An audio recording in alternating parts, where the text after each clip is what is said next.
Hello, so today's video is obviously a little bit different. I'm actually sat on my computer right now and I've got an idea to do a couple of screen recordings for you and actually show you almost tutorial style, step by step, how I create my email funnels. And just a little bit of practical advice for you if you're looking to create some automation and some funnels in your email marketing. So email marketing isn't something I've touched on this channel before, but it is something that I offer through my business, Red Digital and Events, and it is something that I'm actually very passionate about.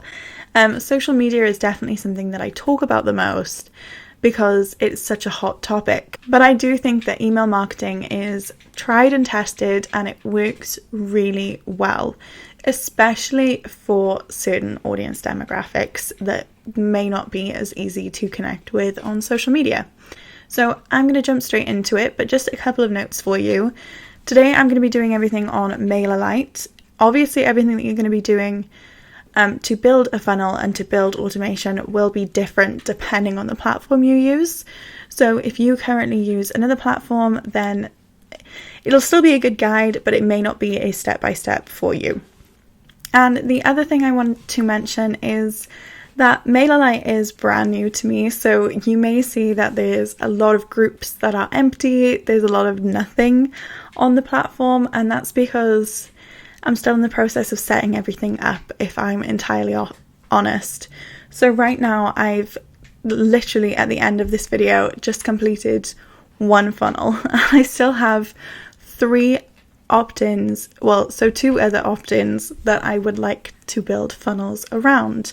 So there's still a long way to go, but I think like anything, getting started and getting your foot in the door is the best thing for you to do.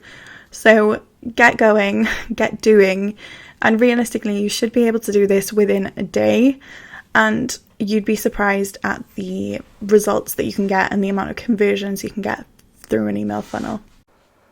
So in this video I'm actually using Mailerlite. I know a few people are familiar with MailChimp and some alternatives, but this one I prefer because the automation options are better. But what you can see me doing on the screen right now is just setting up that when a subscriber kind of fills out a particular form, they join this funnel.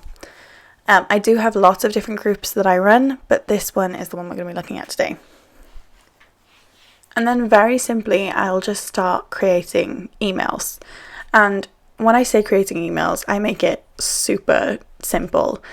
I just set the caption so that I can keep in mind what it's going to be about, and I move on to the next and kind of come back to it all at the end.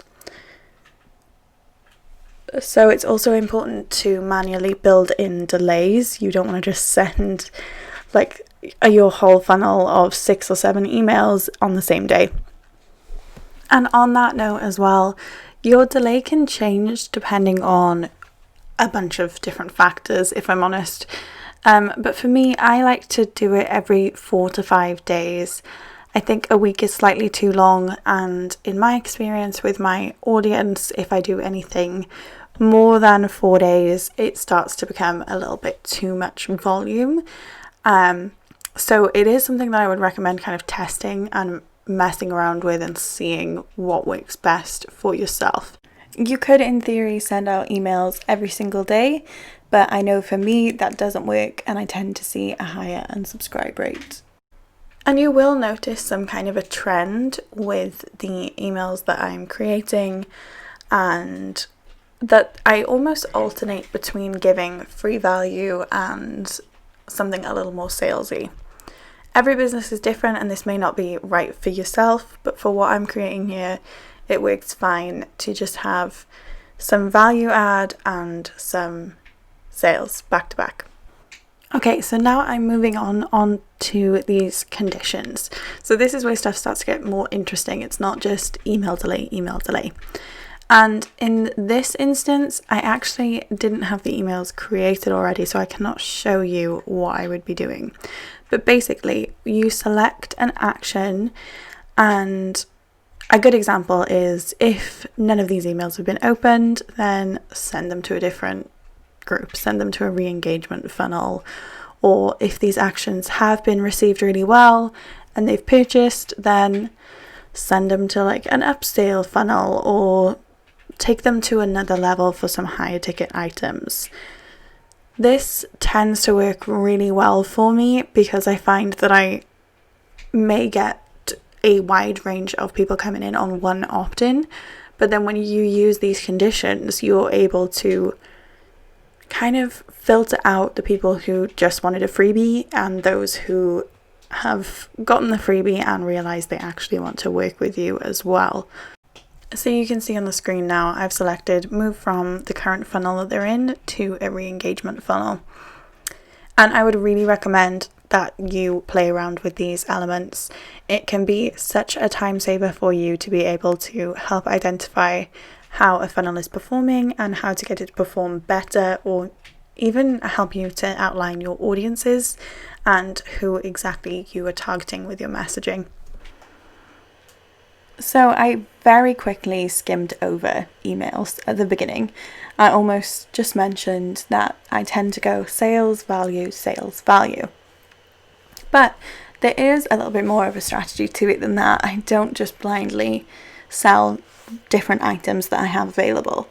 So for almost every single funnel that I have or I'm currently building, I will start off with a very low ticket item, a much cheaper option that I have available, whether that be an ebook that's like £5 or a social media audit, like really heavily discounted, so it's only about £50, or even a consultancy call just with, again, a really large discount.